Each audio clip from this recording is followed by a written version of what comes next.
Welcome to 216, a link to the Past Randomizer podcast. I am your host, Fear Agent. Today on the show, we've got Lumaga. I say this every time, and every time it's true. Great episode with Lumaga. Had a real blast talking with him. And it's cool because I thought we were going to have like the same perspective on a lot of stuff because of our age similarities and kind of where we come to the game at. But Lumaga and I see things a lot differently. And I love that. I love hearing other people's perspectives and kind of opening my mind to different ideas when it comes to racing, when it comes to the community, when it comes to volunteering. I love it. I love gaining new perspective. And so it was great sitting down with Lumaga. I'm really happy with this episode, and I think you'll enjoy it as well. I think that's all that's going on in the rando world, right? So we had the bonus episode on Thursday after the council blew up and has officially been dissolved. There is no more racing council. I think I've spoken here multiple times that I think the need for a council has kind of run its course. I think I was wrong. I think the current council as it was had served its purpose. There was a real clash between the admins and the council, and it just wasn't working. And so the racing community taking control of the racing rules is exactly what needs to happen. Now, what does that look like? I have no idea. The old council members from the last class, except for Crowbell, have opened up the TARC, the ALTTPR racing community. What is TARC, you ask? I have no idea. The former council members have now tasked themselves with trying to figure out what it is. How are we going to govern our rule set going forward in competitive racing? Right now, everyone's kind of in a fervor because it feels like there's a world of opportunities. I would say don't throw the baby out with the bathwater. The rando rule set works as it is. I understand people want to get rid of some glitches. People don't like hovering. People don't like that the Specky clip wasn't passed. I think there's room to like relitigate some of that stuff, but trying to start from scratch is just going to cause more of a problem for the community than if you take what the rules are now and sort of adjust them here or there. So who's going to do that? I don't know. Is there going to be an election for a new council? Is there going to be something else? How many people? I think one of the biggest problems with the council is the amount of people. I think it's like 17 on the current council, or the now former current council. I think that's too many. I think Codeman said something like 7 to 9. I think that actually would be a good number. I think you don't want to go more than 10. I think you have those people focus on making a competitive rule set that isn't too much different than what it is now, but maybe open to adjust some things here or there. I think you have a whole other group of people that are just tasked with watching out for cheaters. That would be my suggestion, is do not combine them. Maybe there's some overlap with some of the people that can do both. Honestly, I'd keep them separate. Just have people that can investigate and root out those cheaters. People like Matt7898 are good people. GGW is a good person to do something like that. Act the Boker. People that are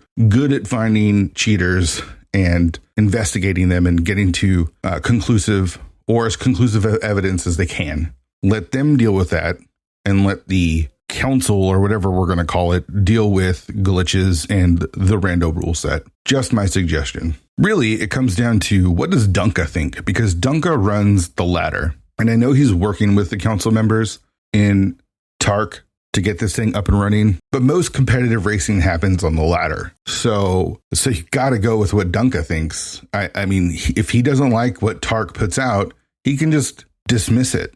And if he dismisses it, it's kind of dead in the water. Dunca's very reasonable, though, so I know that he'll do what is right for the community. I mean, he's proven that time and time again with the ladder. It'd be interesting to see where the league and some of the tournament admins, Cross Keys, main tournament, line up with all of this as well. I know that they can do their own rule set, but it's so nice to have a centralized rule set that everyone can turn to. And then if you want to adjust it, kind of what with Kaz Boots is doing with adding Specky Clip, you can do that. But having a uniform, like this is the race rules, it's just a headache saver, really. Keeping everything centralized is the best for everyone, and then allow other people to adjust it as needed. I mean, it's not broken. What was broken was the way everything was handled. Unfortunately, Crowbell has shown that his intentions were never for the betterment of the community. He held a grudge and allowed that to fester, and has sort of united Rando through his willingness to burn it all down. I'm in a lot of different Discords. I'm friends with a lot of different people from a lot of different communities, and a lot of those communities clash. They butt heads. They don't really like each other. That's just the nature of it. And I'm kind of in the middle where I get to see it all. And watching them all unite through this situation has been something that I never thought I'd see. So through the bad times, good can come. So where does it go from here? I don't know. We're going to have to cover it as it happens. We're just days away from all of it sort of imploding, and then now trying to pick up the pieces and where do we go from here? Fortunately, there are smarter people than me that can figure this all out. If I'm looking for people to put in charge, I want people that are level-headed, that are playing the game, that are knowledgeable. I want people like Ari. I want people like Structural Mike. I want people like Zelga Desan. I want people that have shown that they can, 1, get along with everyone, 2, have a lot of knowledge, and 3, are reasonable people that will not try to upset the apple cart, that have the best interest of the community. People like Todso. Those are the type of people that I'd want to see put in charge of this. So what happens? Who knows? We'll see. We'll follow it all along. And I don't really pride myself on being like the news portion of Link to the Past Randomizer. Like that, I don't feel like that's my role. I'm more of a people person. I want to get to know the people. But this is bigger. This isn't just another tournament. This isn't just a new glitch that's been found. This is going to affect Rando going forward. And it's pretty interesting. I think Rando will be fine. It's definitely just a shakeup. It's definitely good that it's separate from the admins of the main Discord, because frankly, those admins aren't really involved in the racing community. And for them to have as much say as they did, it just didn't work out. And then more than anything, they proved that they weren't going to be reliable, looking out for friends, or whatever the reason that they chose to defend Krellbell. You know, it just didn't work. So this was probably going to happen sooner or later. But here we are. So we'll see. All right, let's get to the show with Lumaga. Again, super excited about this. No more wasting your time. Let's get to Lumaga. All right, Lumaga, thank you so much for doing the show, man. Very excited to have you on. First, let me say thank you for filling in on one of the episodes for me and doing the intros and everything. That was super helpful. And, as we've both been a part of the community for quite a while now, I feel like I don't know your story very well. So I'm super excited to hear what you have to say and all about who you are. Well, first of all, thank you for having me on the show, and thank you for letting me do the guest introduction. That was a lot of fun. Kind of gave me a little bit of insight into what it takes to put on a podcast and be happy with what you're saying. I probably recorded that 3 or 4 times before I sent it to you. Did you? Yeah, that's so funny. It's funny. Like, you think just talking is easy, but it takes a lot of practice and takes some skill to be. I think I'm okay at it, but you want to be happy with what you're putting out to people, because for sure. if you're not happy, they're not happy. Yeah. Yeah. But sometimes it's like you can be overly critical, especially when it comes to your voice, because, you know, when you first start recording yourself and listening back, you're not used to it. And very critical of yourself. Yeah. And everything you say, you pick it apart. It's just like, just kind of have fun. So 216 has been a lot of fun. I thought you did great on that intro, by the way. Thank you. You have like a real professional sound and quality to your voice as well. So it feels like you could even be hosting your own show if you wanted. I do a lot of talking and communication for work with my clients. So I've kind of developed a way to have a good cadence and think about what I'm going to say. So I don't know. It doesn't come naturally to me. I've just been trained at it, I guess. Sure. I have not, because I work at home by myself. I don't really talk to people. Most of my communication is through like email and stuff. Yeah. So I don't really ever talk to anyone. I think the podcast is my way to interact with people, or when I would stream. But so with you, I'm excited because I feel like our stories are very similar just from like the few brief interactions that we've had. And, some of the things that we've talked about, it feels like, we're close to the same age, right? I just turned 40 this year. Okay. Yeah. So I'm a couple years older than you, but you got kids, right? I have 3 kids, just got, like me, a teen, a preteen, and, a young one. So I've got 3 different phases of fatherhood going on. Oh, it's so much fun. Yeah. And we both like old video games. It just feels like there's a lot there, and I'm excited to hear your story. So why don't we just start like with what we do with a lot of people, and let's start with your history of playing video games. Sure. So growing up, in the Detroit area, I didn't really have a whole lot. Like our family was not doing so hot in the early 80s and mid 80s. Mm-hmm. So I didn't really start getting into video games until my uncle, he's relatively close in age to me. He's only 10 years older than me, got a Nintendo. And this is like late 80s. So I got to play video games when I went over to grandma's house. Right. He had some some classic games, Final Fantasy, Zelda 1, Zelda 2, Kid Icarus. And then he had some like obscure games, which, people don't think about when they think of Nintendo. Legacy of the Wizard and Goonies 2. Right. Oh, Those are, and there's probably like 6 more games that he had. Sure. But that was kind of my introduction, through the 80s and like early 90s. That's awesome. So were you playing as much as you could when you went over to grandma's house? Was it like, I'm just going to play video games as much as I can, or were you still limited?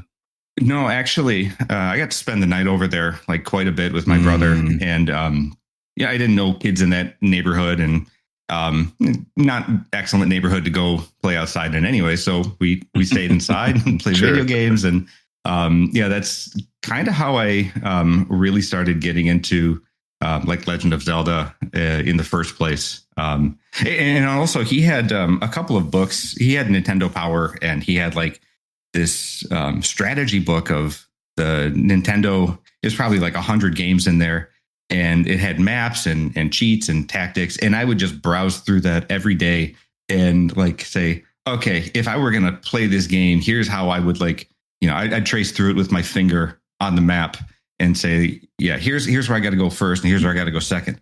But I didn't even own the game, and neither did he. So it's like, just imagining playing it. That's so good, man. Strategy guides is something I haven't thought about in a long time, mainly because of the internet, right? Like, any sort of like magazine, Nintendo Power obviously was big when we were growing up. But all those things that kind of would help you, because a lot of those games are super hard. Like if you think of The Legend of Zelda, it does not hold your hand at all. Right. Yeah. And that was probably the game I spent the most time on was the original Legend of Zelda.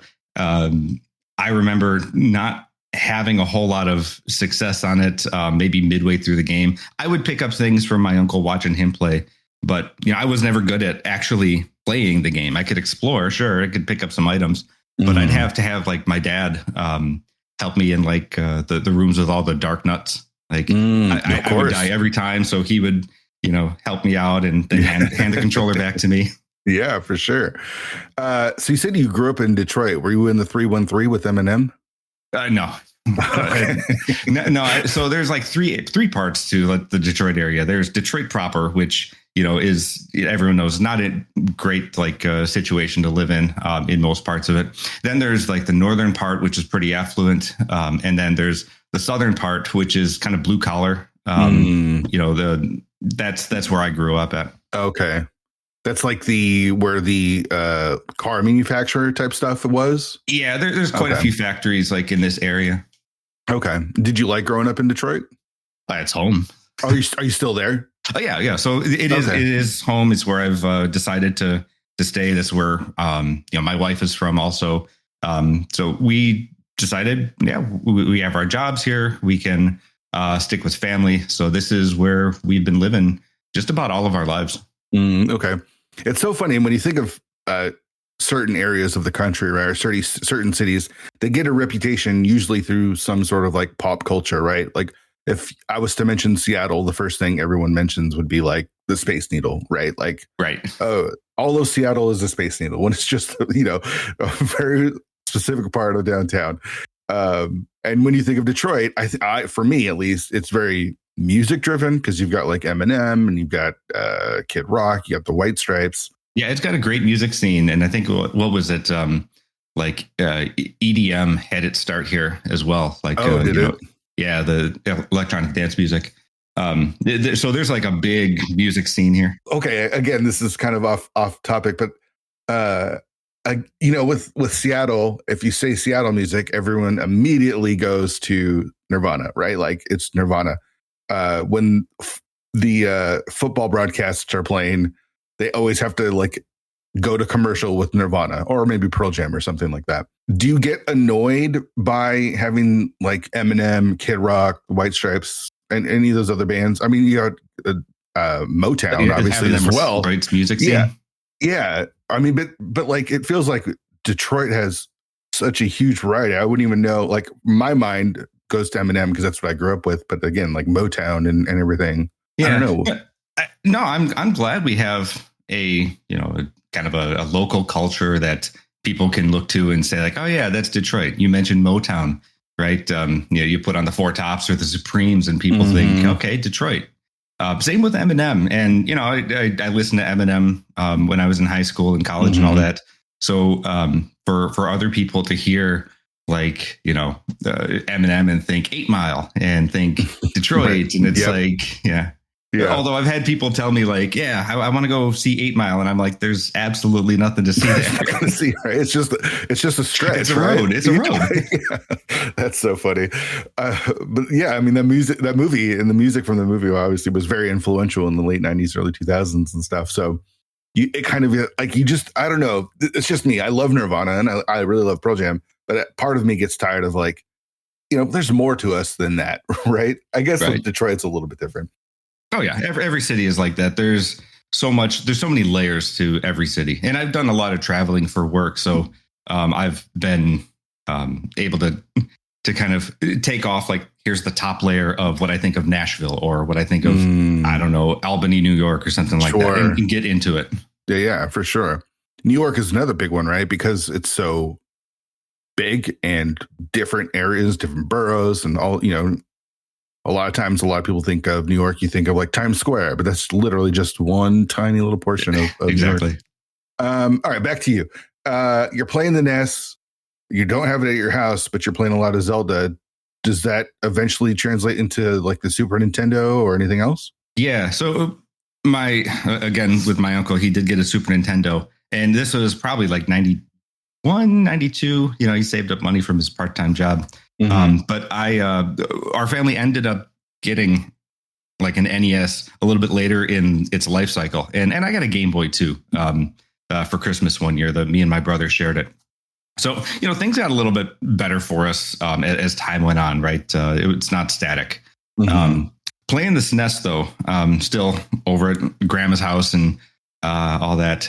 I think there were only 2 launch games, or maybe like 3 or 4 launch games for the SNES. And he had 2 of them. I think he had F-Zero and Super Mario World. Yeah. So I played the hell out of Super Mario World, like, I don't know, for 6 months until he got a couple more games. What were the other ones? Was Pilot Wings one of the launch games? Well, I know Pilot Wings and Mario 64 were the 64 games. I got to say, I think Pilot Wings was really early in Super Nintendo's releases also.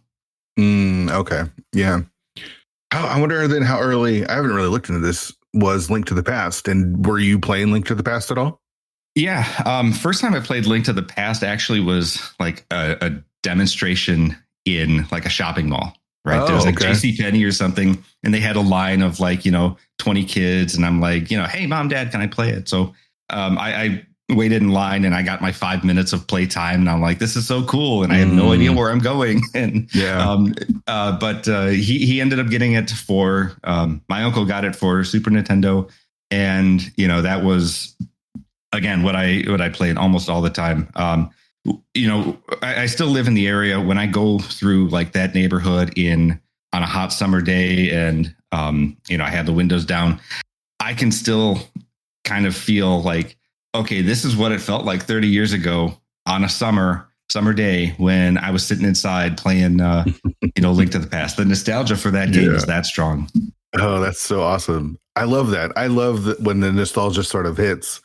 I mean, Link to the Past is probably a strong nostalgia bomb for most people in the community, but naturally, yeah, it's just such a good game. I can't believe how old it is when you kind of start to think about the quality of the game that long ago, and like the upgrades from going from like Zelda 1, Zelda 2 to Zelda 3. It's like insane what they were able to do with them.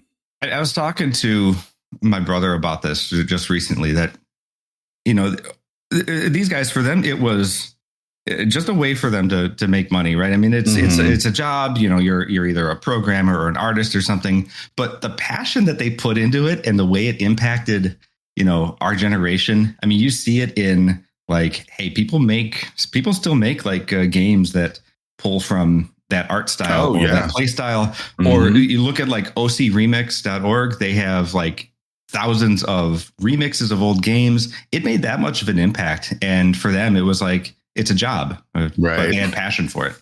Right.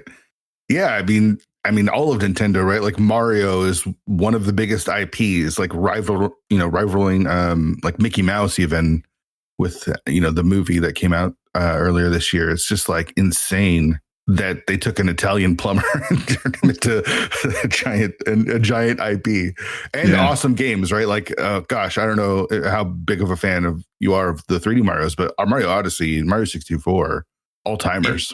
Absolutely. Mario 64 is probably one of the more memorable games of like that era for me. Just again, playing it like nonstop, like trying to get that 120th star, beating it for the first time. It's awesome. And it was a great turning point in the technology too. Yes. Just seeing it in full 3D. Yeah. It was such a unique and new idea to be able to do a platformer in 3 dimensions, right? Like we had stuff like Wolfenstein and Doom and those sort of like 3D, I use in quotes, games, but this was so immersive and so different. And the level design of Mario 64 is just so good. Right. So did you transfer? Did you get a 64, or was that again your uncle and you're having to go over there and play? No. So by this point, family was doing fine. We did get a 64 for Christmas, and this was the time when it was like it transitioned from Nintendo and Sega to Nintendo and Sony as the big rivalry. Yep. And I had by that point, we had a subscription to Nintendo Power, and like I would, with some money I got from mowing the lawn, just pick up like a Game Informer or something like that. And I would see like, here's all these upcoming games for these new systems. And for whatever reason, maybe it was the Mario effect because it's so appealing. We went with the 64 that we asked for. But after a while, honestly, like all these games started coming out for the PlayStation. There was Final Fantasy VII, Metal Gear Solid, Final Fantasy Tactics, dozens of others I'm sure I could name. And I started having a little bit of this regret, like, I think I picked the wrong system. And so it was funny. My brother and I were like, okay, we got to go to, it was Funko Land at the time. We got to go to Funko Land. We got to get a PlayStation and a few games. And we did. And the first games we got were like Final Fantasy Tactics, which was the main driver for me to get PlayStation, and Castlevania Symphony of the Night. So two amazing games that I'm like, yep, this was the better choice for me, I think. Sure. I feel like with Nintendo, even to this day, they try to go with quality over quantity, right? Like it feels like, we get how many Zelda games per console, how many Mario games per console, maybe a Metroid here and there, a Pokemon. But it feels like with now Xbox and PlayStation, they're just putting everything out there. I guess it's a little bit different with Steam and the accessibility of computers. But I guess, I mean, well, there was certainly a lot of shovelware on like the Game Boy or even Super Nintendo had this. 64 was also victim of all the shovelware that came out. There's dozens of games that, were just garbage. Sure. Superman 64. I mean, as much as I love the 64 console, Ocarina of Time, Majora's Mask, Mario 64, to name a few, a lot of those games just suck. The console wasn't ready to do what it was trying to do. And PlayStation, obviously, especially that first one, sort of like I remember playing Resident Evil and Resident Evil 2 and just being like, holy shit, I can't believe this is a thing. This is so cool. And just earlier that decade, we had like, all the like Mario 2, Mario 3, and it's just a huge step forward in terms of playstyle and technology and graphics. Mm-hmm. Yeah, growing up in the 80s and 90s, I'm like, I would never have imagined, playing something like Resident Evil 2 by the end of the decade. Totally. Yeah, that was nuts. Going back to the Sega of it all, were you kind of going back and forth between the Sega and Nintendo, or were you just straight Nintendo because that's what you had? We actually did get a Genesis. I think my dad got it without permission from my mom and got it for me for my birthday or something. And it was nice. Because we didn't have the money for it. And so, not knowing it at the time, I'm like, all right, thanks, Dad. But now knowing like hindsight, I'm really appreciative what my dad was able to do for us. But we did have a Sega, and I mean, it was fine. Sonic 1, Sonic 2, Sonic 3, awesome. There's a couple of others that I guess I have some nostalgia for, but it was fine. Ready for a hot take? I think the Genesis is overrated. I think the Super Nintendo was way better. Well, that's not a hot take. That's a fact. Oh man, I mean, I have other friends that were super into Sega and not into Nintendo, so they would say otherwise, but I just feel like the Super Nintendo was where it's at. But I'm also super biased because I just love Mario and Zelda. So I don't know. Right. So you're moving on with your consoles. You get a PlayStation. Does that continue on? Do you stick with the PlayStation, or are you kind of going, now that you got a little bit of cash, do you go both, or where were you heading for? Right. So at this time I'm a teenager. I can, kind of make my own decisions as far as I can at 17, 18. And I'm getting games for, PlayStation. I'm getting games for the 64, which we still had. And by the time PlayStation 2 came around, it was GameCube, right? That was the next one from Nintendo. Yep. And my now brother-in-law has had a GameCube. And I'm like, this is so cool. And oh man, he's got Smash Brothers. And hey, I would love to keep playing this, and not have to go over to my girlfriend's house to play it. I think I'm going to get a GameCube, and I got it basically for Super Smash Brothers. But then, of course, PlayStation 2 had all these major hits, and I'm like, I think it. Even though I got to play like Metroid Prime, and I'm sure there's a couple of other bangers I'm missing. Wind Waker, maybe. Yeah, we'll get to my other Zelda games in a second. I still kind of felt like I made the wrong choice, but I did not end up getting like a PlayStation 2 or 3 or 4 or anything. It was GameCube was the next one, and then I actually skipped out on the Wii. I didn't get anything after that. Okay, let's talk about the Zelda additional Zelda games. Totally. So of course there was Zelda 1, which I played the heck out of. And then there's Zelda 2, which my uncle had. And I know it's derided in some circles, but I really enjoy the game. Maybe it's just because I didn't have a whole lot of selection to choose from. And that was one of them that's got a soft spot in my heart. Zelda 3, of course, we talked about that. And then after that, I mentioned I had a Game Boy. I got Link's Awakening, which was awesome. My brother had got Ocarina of Time for his birthday. I actually really didn't care. As much as I loved Mario 64, like the 3D Zelda has not been like one of the things that I would go to. And that includes Wind Waker or Skyward Sword, Twilight Princess, new ones too, right? I've never played Breath of the Wild. I don't have any desire to play Tears of the Kingdom. So I don't know, for as far as being a Zelda fan, I guess I'm just like not that great of a Zelda fan. So, sure, you're a 2D fan. Why do you think that happened? Like, was it because the PlayStation came out and you were more interested in other fantasy games, or what was it? That could be it. So part of it could be that I did start taking a liking to RPGs. Final Fantasy 4, Final Fantasy 6. I mentioned Tactics already. And so maybe that's just kind of where if I'm going to spend my time, I want to have that kind of game instead of 3D Zelda, which I don't know, maybe it doesn't make a whole lot of sense. Like the games we are like fun. what we like, right? Yeah. Like it doesn't. I mean, there's no. I feel like I got to justify it a little bit because it's like, hey, why do you like these Zelda games and not those Zelda games? Yeah, I don't know if justify is the right word. I think trying to understand where you were coming from, because if you are into a different sort of, like Final Fantasy scratches an itch, it's similar to Zelda, 3D Zeldas in some way, right? Like, I don't know how. I haven't paid attention to Final Fantasy since 7, really. They're not all turn-based anymore, right? Yeah, they're very action-oriented. Like yes. 15 and especially 16. Mm-hmm. So I can definitely see like getting more into another franchise, not just, Final. Those aren't the two only fantasy franchises that are out there. But yeah, I can see getting into other things. So did you play Ocarina of Time? Because you did have the 64 and had access to it.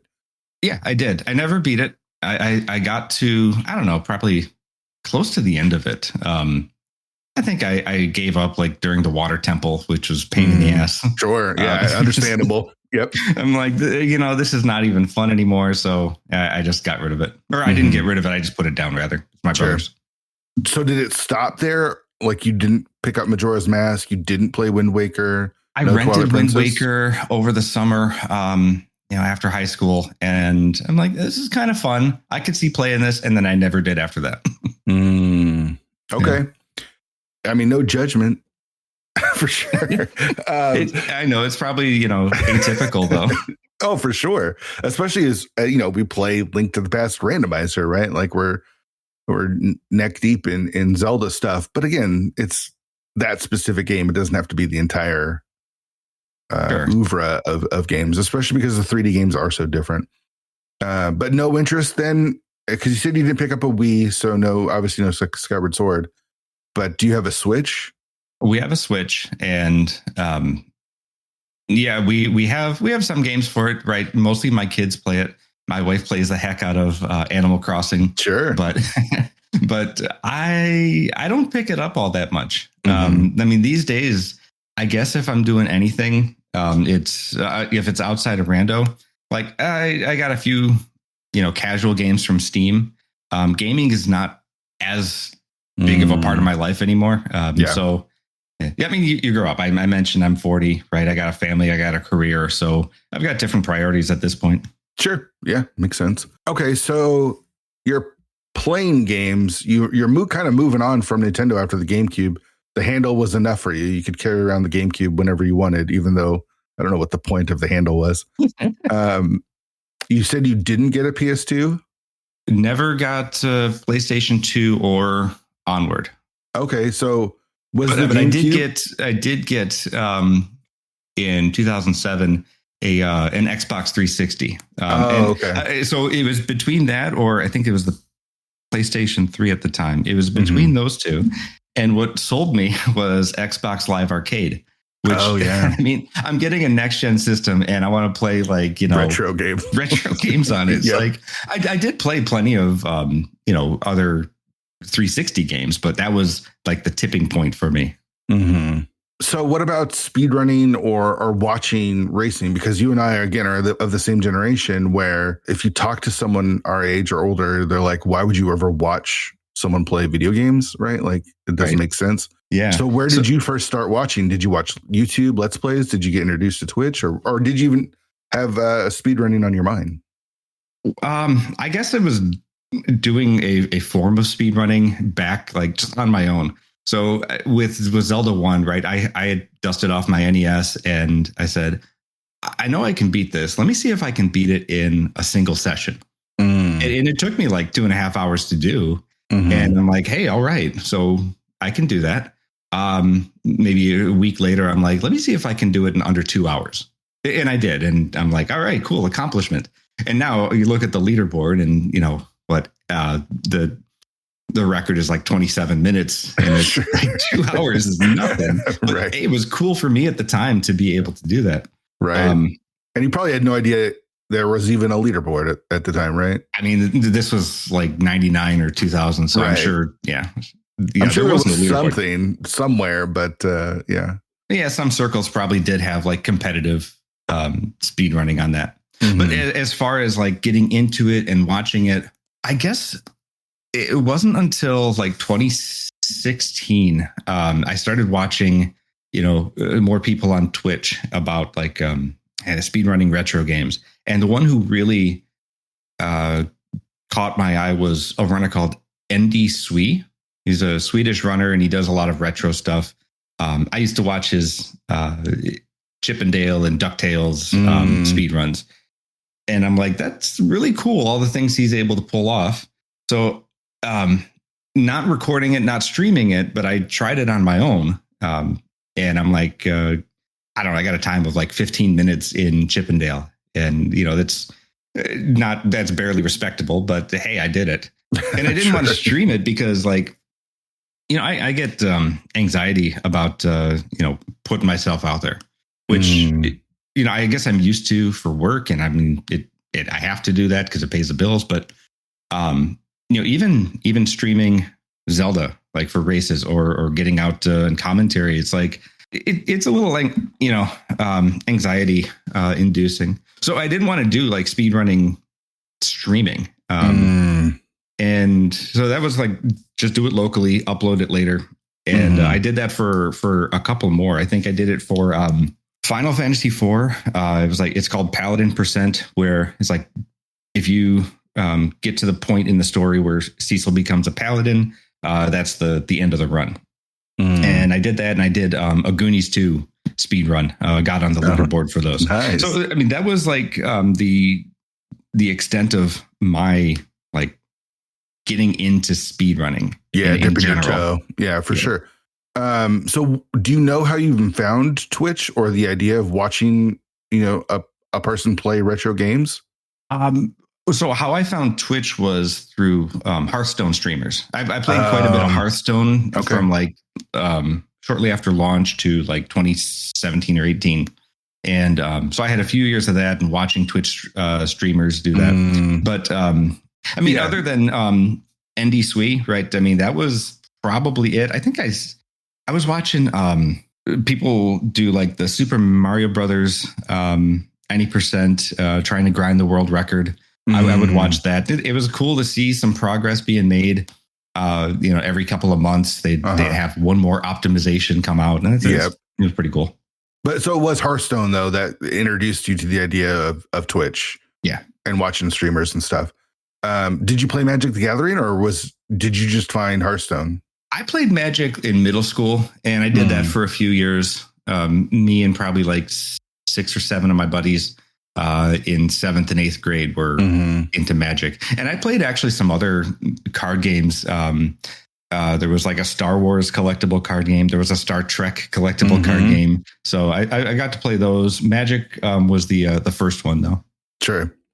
So what was it about Hearthstone then that drew you in? Well, I love Warcraft. Is one of it. So it's all Warcraft characters and concepts and everything.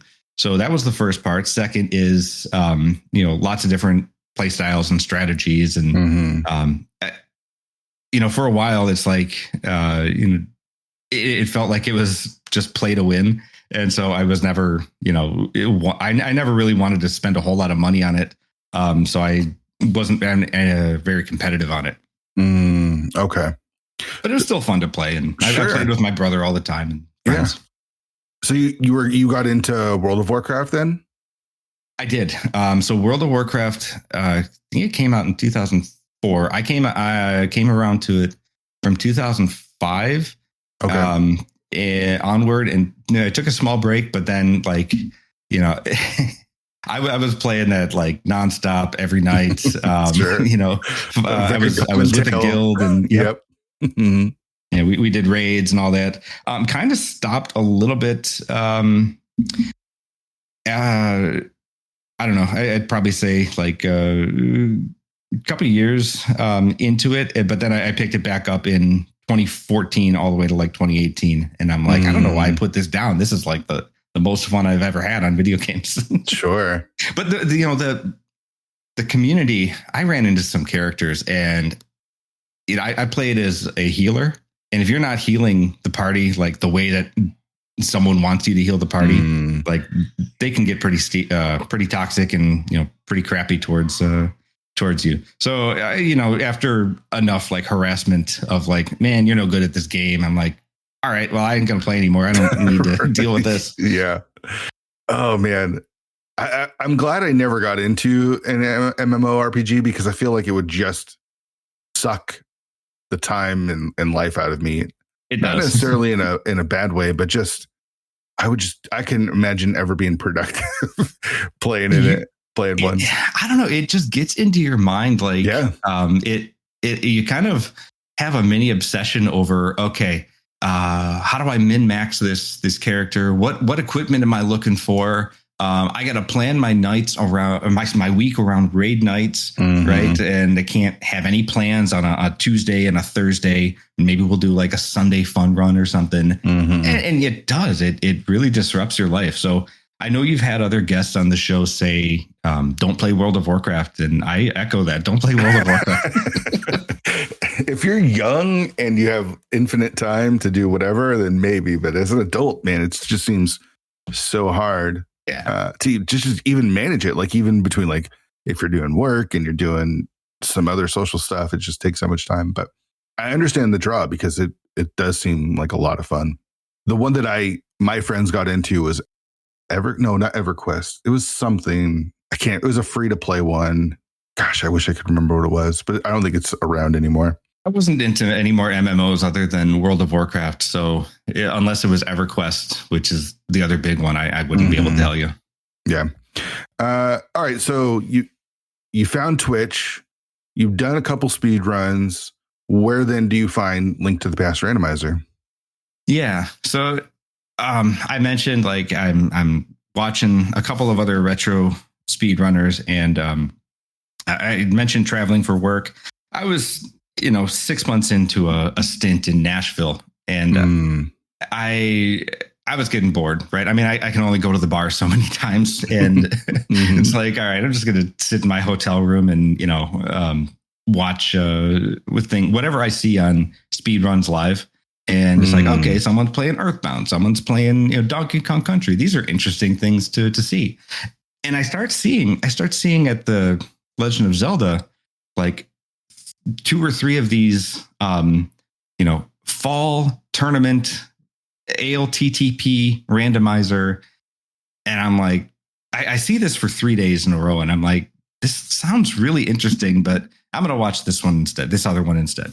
I finally get curious enough to watch one of these races in the fall 2017 tournament. And instantly I loved it. Like it was a whole production. You had people commentating on it, right? You start theory crafting with with Twitch chat, and you like at that point, it was early enough in the tournament. There was a race like all throughout the day. So somebody was always playing, and you got to just kind of see that all night. And when it ran out on one channel, you could go to the next channel. So Speed Gaming 1, Speed Gaming 2, whatever it was. So yeah, that was my introduction to the Z3R.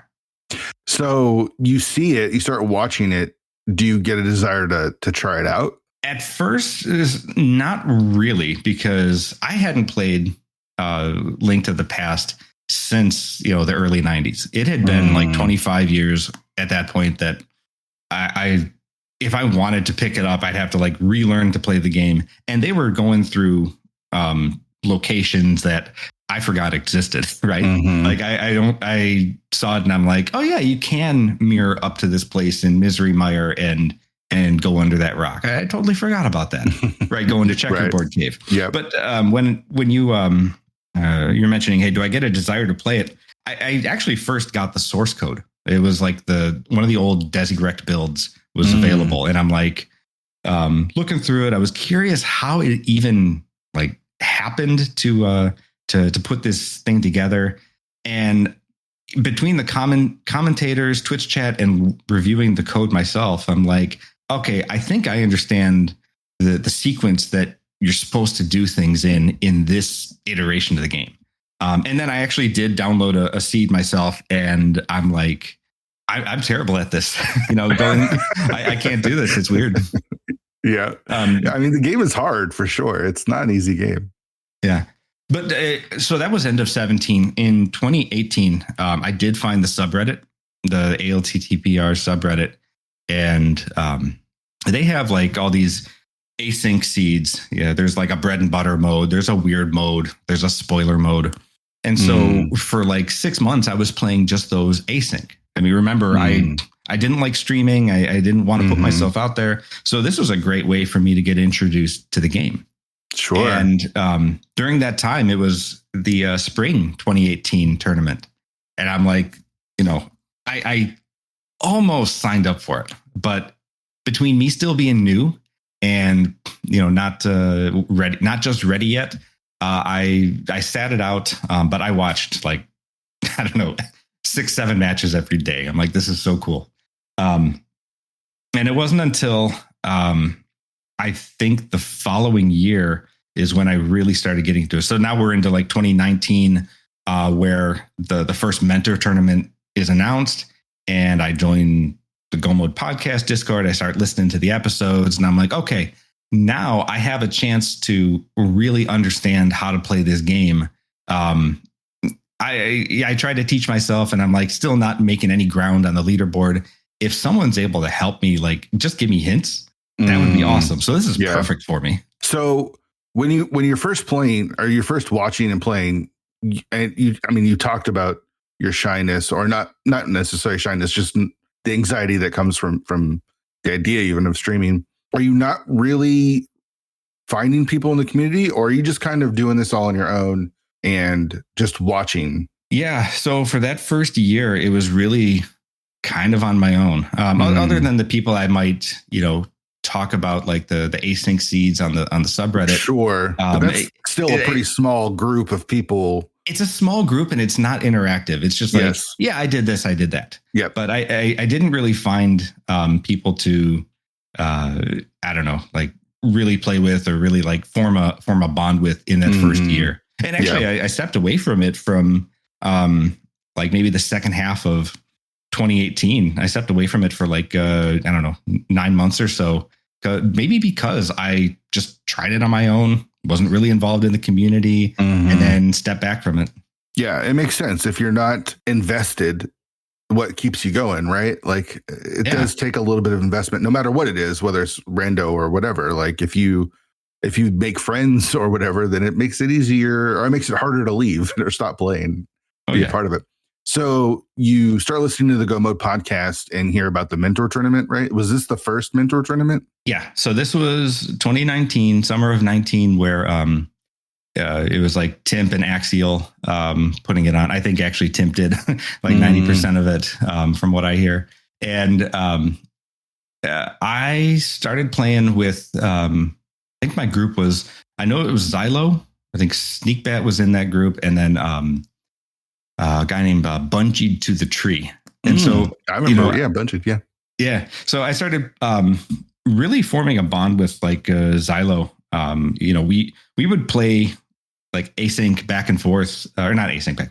We just play like casual seeds back and forth, and like really start to develop this, I don't know, mini rivalry. Is like, hey, I'll take one, and then he'll take the other, and it was cool. After that first couple of races, we started to talk more because we were grouped up, and that's why we got into this with each other. Right. Did it help with the anxiety that comes with streaming for you? I think so. Yeah. So I mean, I still like feel that way, but I still sure. But you were able to, because you had to stream, right? Like you didn't really have a choice. When you're racing, you got to stream. Exactly. If you want to play, you got to load up OBS and stream. But you don't have to talk. You don't have to put your camera on. It's just you in the game. So, and that's actually fine, right? I mean, sure. Don't have to have Twitch chat open. Just play your game and sign off when you're done. So, how did I feel like the mentor tournament? And I think you can speak to this because I think you help run the mentor tournament now, right? Yeah. So how has it changed from that first experience that you had to where it is now? So, let me kind of back up. So there's a little bit of evolution in how I even got involved in there. Okay. So I mentioned like Xylo and all that. He and I became buds. And one of the things he wanted to do was he wanted to have regular streams of this, the biweekly seed that comes out. Mm-hmm. And, it took some, I don't know, maybe like a month of reminding Tim, hey, can we do this? Hey, can we do this? And eventually Tim's like, yeah, go ahead, do whatever the hell you want. And so there were four of us. There was me and Xylo. There was Amarith and Lady Box Thief, who were like interested in doing this. So we had Amarith restreaming. Xylo and I were on comms for like the first 3 or 4 of these. This was my first introduction to comms, helping me get out of my shell. Mm-hmm. And then LBT was tracking, and it caught on. And I don't know, we kind of started managing this, and we started getting more volunteers saying, okay, if we're going to put this on, I don't want to have to do it every 2 weeks. So let's just kind of manage how we're going to do this and tell people, hey, if you want to restream, great. And we'll get some comms for you. And that happened for a few months. And we had our own private like DM group for this. And they became, fairly close, like that group of 4. Eventually, the hosts were like, hey, you guys are doing this for us. We'll give you a channel in the Discord to help out on this. And we did this for the next 6 months. And when the Mentor Tournament 2020 came out, I don't know if the assumption was there that we would just kind of help put it on or what. I actually looked back through this a few months ago, seeing who actually asked if we wanted to do this. But I don't know. The 4 of us became like the admins of the Mentor Tournament that next year, because I knew Tim didn't want to do it all on his own. Axial had left the show at that point. Sure. So it's like, okay, yeah, we'll be happy to do this. Mm-hmm. That's so funny. So again, speak a little bit about, if you can, the differences from when you started to when the new team kind of takes over. So in the first one, there was like this grouping where if you win your games, think against your first 2 opponents, you're in brackets. And if you end up losing, your opponent from your opponents, you're out. And we had some people who had, I think, like 3-4 games and they were done. Right. I think Oro did not have a great experience. Yeah. A couple of others didn't. But so that was one of the first things we wanted to fix, was everyone should get like the maximum experience from this tournament. Right. So, because it's all about learning, right? Like, right. How do you learn if you get knocked out right away? Yeah. Right. And it's okay to lose in this tournament. We thought like, let's do a Swiss mode where, for the first 6 weeks, you have like people of similar skills start pairing up against each other. And then you will eventually end up in some group at the end where you can get the bracket experience, right? We wanted everyone to get the full experience all the way through. So everyone made brackets. That was a second change. And we had them like, okay, yeah, gold sword bracket is, here's the top runners. Here's the people who, won like 5-1 or some 4-2s. And that's the main bracket. So whoever wins that is the winner of the tournament. But then the others, they still got, something to play for. Hey, I want to still be the Tempered Sword champion or the Master Sword champion or something. So that was cool. And I think the other big thing, since we had LBT, who was a graphic designer, she put together like some really, really nice stream layouts, and we got a better production value going, and we were able to I think we doubled the size of the entrance from 2019 to 2020, so from 32 to 64. And we've had to turn people away in subsequent years because, one, it's a popular tournament for newcomers, and it's like we have people who join who want to join but are like too good. So we have kind of a qualifier. It's almost like a reverse qualifier. Right. Right. So, I mean, I guess if you're sandbagging, sure, you'll be in, but but if you're sandbagging the mentor tournament, you got some issues that, I mean, if you're cheating in the mentor tournament, I mean, and we had to deal with that too, which was really, that was really disheartening to have somebody cheat in the mentor tournament. Yeah, that sucks. Yeah, for sure. Let me ask you this: you compete in the first one, and then sort of take over in 2020. You said, how was your experience just as a racer or someone learning? Because you said we had Aura on the show, and they talked about their experience, on the mentor tournament, and it wasn't great because they got knocked out right away. Were you more competitive? Did you enjoy your time? So I definitely enjoyed it. I had Hacksaw, I think, as my first mentor for a couple of times. And, he taught me a lot, like outside of the races. And then when we were, in the races, I did make it to brackets. I think Xylo and I made it out of our group as brackets, or into brackets. And I think I got knocked out by Zeitnix, who still does a lot for us in the community.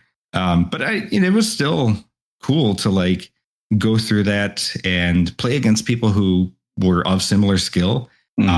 Instead of going up against, if I had joined in the 5-12 tournament, I, would have been lucky to win a game. So are you finding your people then? Is that group that would eventually go on and lead that mentor tournament?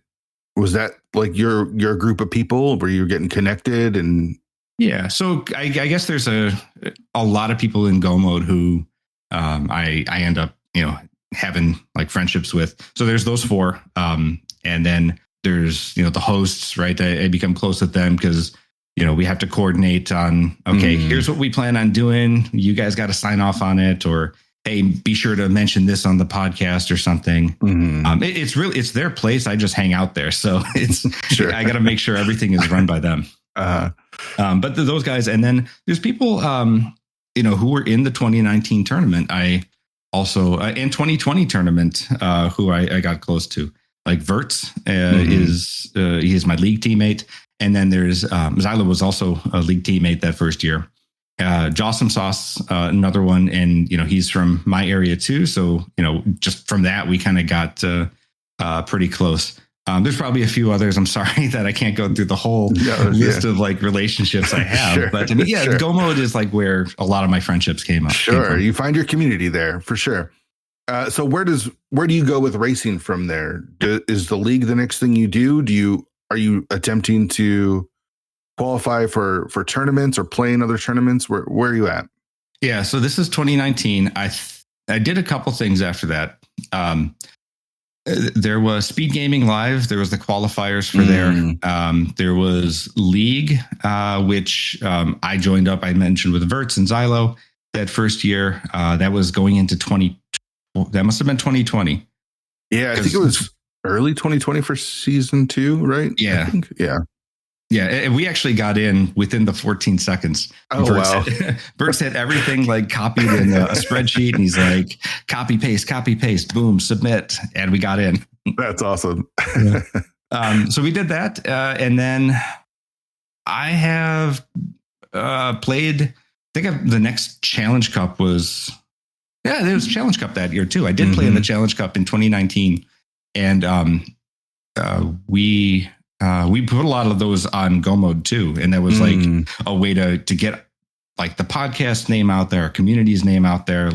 Hey, this is put on by the Go mode podcast, or whatever. Sure. And this is probably the tournament I did the best in. Is I got to, I think, second round of brackets in the Challenge Cup, losing to Dragon Strike, who was the eventual winner. Wow. So, yeah. So awesome. It's probably a peak in it's probably where I've peaked in Rando. My tournaments have not been great since. So you guys joined the league, as you mentioned. You got in. How was your experience that first year? And did you become a mod that second season? So second season, I was just a racer. And so this was early 2020, the spring of 2020. We didn't do great, but hey, we were still all new players. We had some memorable moments between us and didn't become a mod until, so Dante reached out to me that summer. And I think it was off the back of managing, the biweekly stuff and the mentor tournament, he's like, hey, would you like to be a mod? So for season 3 and onward, I've been a mod of League. Okay. You had a tie that first season. Oh, yeah. It was the first race we had on in League. And I had like 5 attempts at Hammer Trinex. And it was like, can't do it. All right, let me go get some bottles. And got the bottles, finished the seed. And of course, it's a tie. So if I had done anything a little bit better, I would have won. That's okay. Yeah. Ties are cool. Sure. Yeah, they stand out for sure. And season 2 of the League infamously was very uneven because we didn't have the opener invitational yet. Right. So it was just everyone, and so it was hard to balance between newer runners, experienced runners, and so there was a lot of times in season 2 where things weren't as even as they would go on to be in subsequent seasons. Yeah, and that was okay because I got to play against people I normally probably wouldn't, and sure, they're more experienced or better at playing the game than we were, but it was a lot of fun. I didn't see it as like, all right, we're going to get crushed. I saw it as, hey, I'm going to play rando with a couple of buddies I formed with.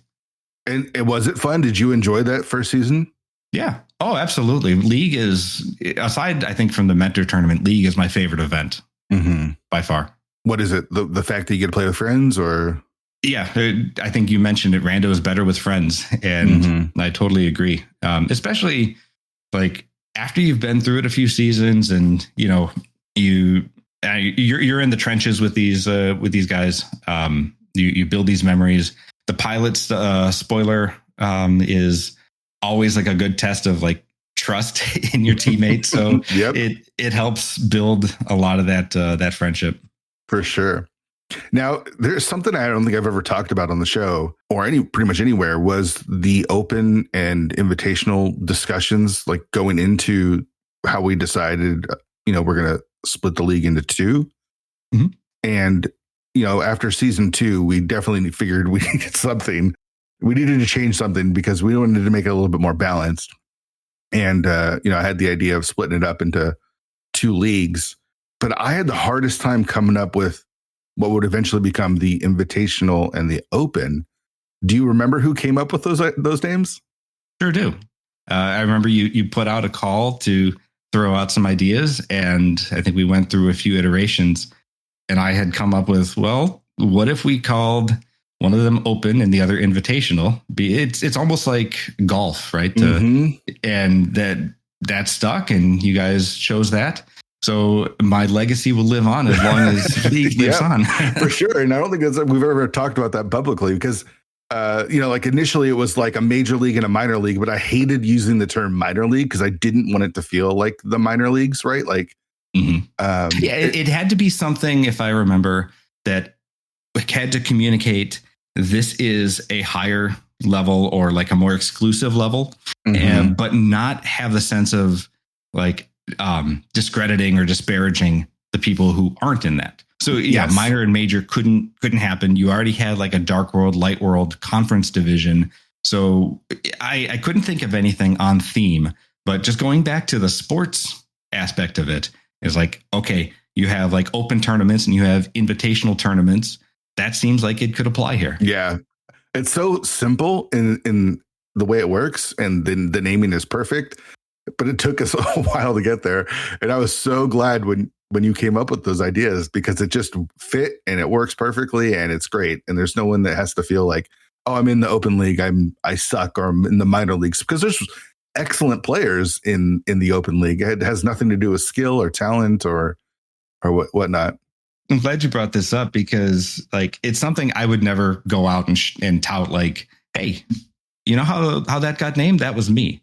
Because it's like, if I say it, it's like stupid trivia, but, it's something that, I guess I contributed to the community early on. For sure. It's super important. We have the invitational names and the open names because of you. I just remember that as we were talking about it too. So you go on and play more every season, the grouchy old men, have played every season since season 2. Can you tell me a little bit about where the name came from and then your teammates and experiences throughout the last few years? So the name, a couple of us were just throwing out ideas, and I had a list of like things that were on theme with Zelda, and none of them were any good. Like I wanted a location and then a concept, like any sports team, right? Like Seattle Kraken, right? Right. But I put together like, hey, we're the Kakariko Swarm, like with the chickens, which will swarm you. Yeah. And I put together some other name, by the way. I think that name is awesome. Kakariko Swarm. Yeah, that was cool. Yeah. And then I put together some silly ones like, dude, where's my moon pearl? Which I think someone else had like a name that season of like, where's the gosh darn Bamos or something. But then I don't know. I kind of played into the fact that I'm a little bit older than most people in the community. And then it's like, well, what if it was like the grouchy old man and it's there's the uncle, there's Sahasrara and the old man in the mountain as our team logo. And they're like, it sounds good to me. That's really good. So you've had, so let's see, your first season was you, Xylo, and Verts. And you mentioned Xylo was initially on the team for season 3, but Xylo was with us in season 2. So me, Verts, and Xylo. And then Xylo ended up having to drop before season 3 started. So we picked up Slowpoke, whose team I think wasn't going to reform or went through some changes. And so Slowpoke has been part of our team in seasons 3, 4, and 5. And hopefully 6 if we come back. I'm planning on coming back, but we'll see what life has. For sure. So what about any other tournaments? You've been qualifying for you've been missing out on the main tournament, right? Well, I've been missing out because I don't qualify for it. No, I've been I guess trying to qualify for that tournament, and my positioning keeps getting lower and lower because I'm training all these people in the mentor tournament who keep kicking my butt on this. It's a product of my own undoing here. Sure. So you're good at bringing people up, but it hasn't necessarily translated into any really big wins. No, and part of that, of course, is like I know my limits. I know my what I'm able to do, like as far as practicing and how much time I can commit to this game. And it's either like administrating something or it's playing, and usually administrating wins out because I feel like there's more people who will be affected by that than me practicing. So I don't practice a whole lot. Maybe I'll play a seed here and there. But as a result, right, that shows in where I'm qualifying. So I'm in the challenge every year, and that's fine. That's kind of my level. Open league, I'm still there. We haven't made the playoffs yet. I'm still hoping for that one. And then a couple of other tournaments. Ricky and I talked, I think in season 2, about Pilot Spoiler Tournament because that mode is just amazing.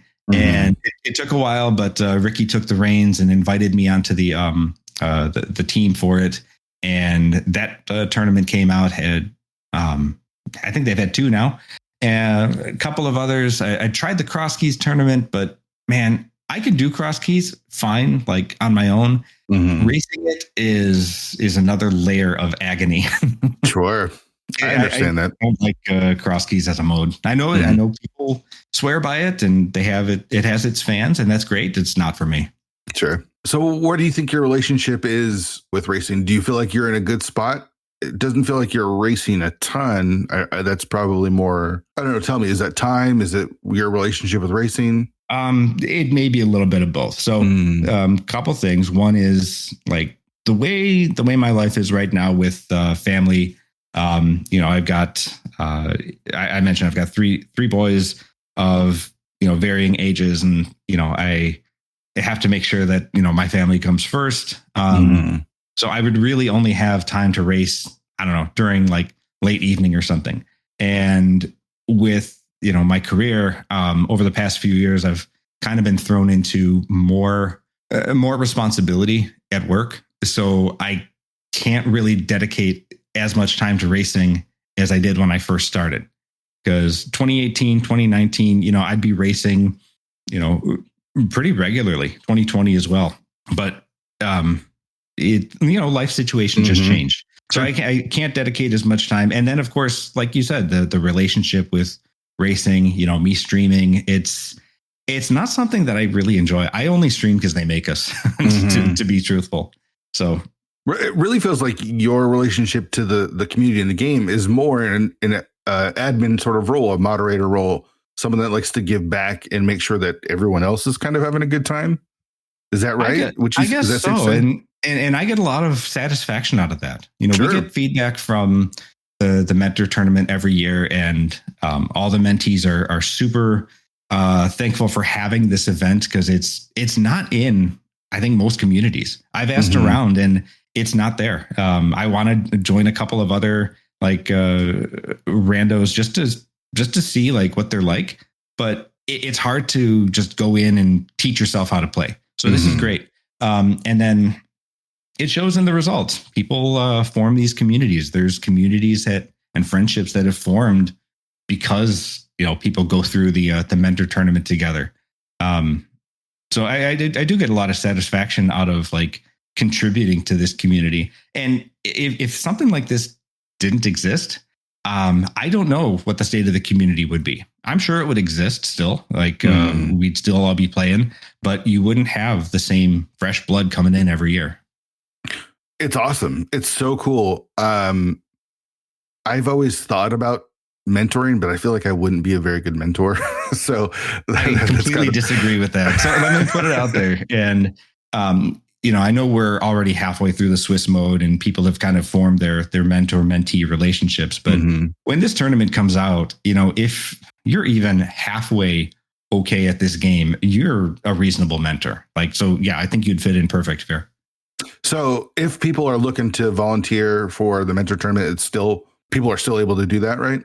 Yeah. So, we still have the sign up form, but it's been pretty dormant since like the first week of the tournament because people who wanted to sign up have signed up. Yeah. I would love to get a lot more restreams out and showcase some of these racers. That's part of the point of the tournament, is not just like learning to race, but people get their start on commentary. People get their start or their restreaming start on this tournament, and it's a low stakes environment. So we just don't have enough restreamers to do it as much as we want.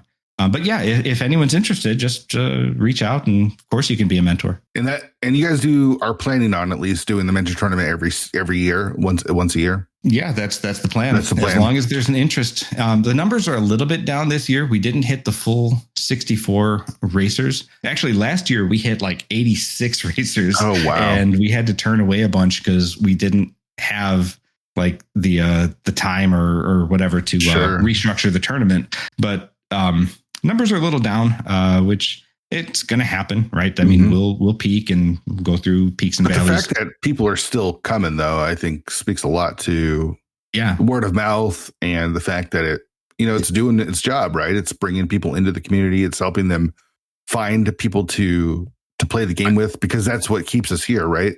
Absolutely. While we're still on the topic, I mentioned it's not in other communities. I had reached out to the Final Fantasy VI Worlds Collide randomizer, and I'm part of their Discord. I play that game occasionally, and I kept seeing people asking like, "Hey, is there any sort of like training that someone can help me with?" Or I know that the Zelda community does a mentor tournament. Is there anything like that here? And there wasn't. So I reached out last year to the admins, and we set one up, and they had a whole event, and had a lot of new people join their community. That's super cool. That's really cool. I love how much you give back to the communities that you're a part of, Lumaga. It's really neat. So do you feel you're good with where you're at then? I feel like. Yeah, definitely. If I made changes to be more competitive, I would not have the kind of situation like with, work and family and all that I have right now. And so I got a pretty good thing going on with all of that. I don't want to, disrupt that any more than necessary. So I'm happy with where I am. I think awesome. I can still keep doing this. That's cool. All right. Tilt question coming up. I know you listen to the show. Obviously, you've introed the show for me, so I think you've listened to it. No, I don't listen to your dang show. The tilt question. So how do you handle tilt, whether it's in the middle of a race or at the end of the race? What's your approach to handling tilt? So if we're talking about like racing in general or this game, it's hard for me to actually get to a state where I'm going to be tilted, right? I think it happened early on, but at the end, this is just a game.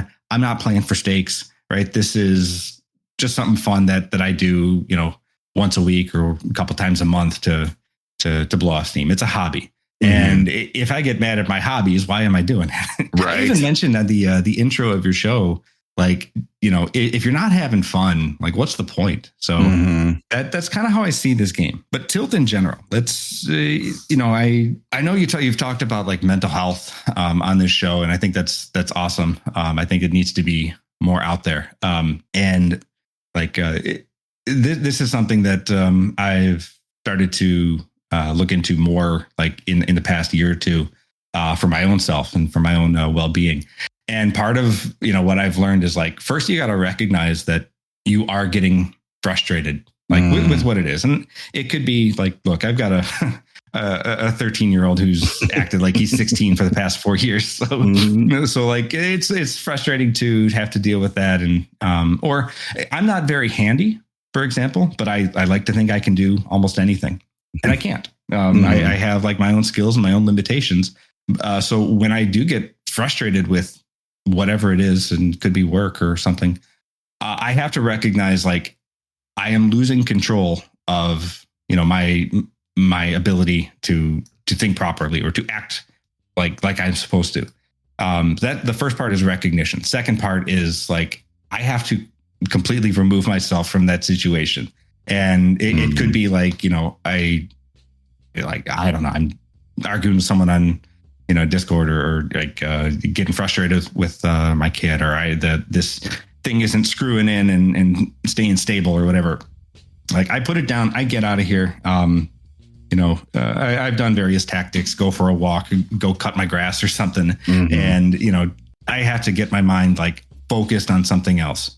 Sometimes it works. Sometimes it takes a little bit more like recognition for me to get to that point. But that's kind of how I handle like tilt. Awesome. I mean, just having an approach, being able to recognize that I'm getting tilted is such a win, right? Like, a lot of times you don't even realize that you're tilted or that you're getting tilted, and then how it's affecting you. So I'd be able to recognize that, I think is huge. So really good advice.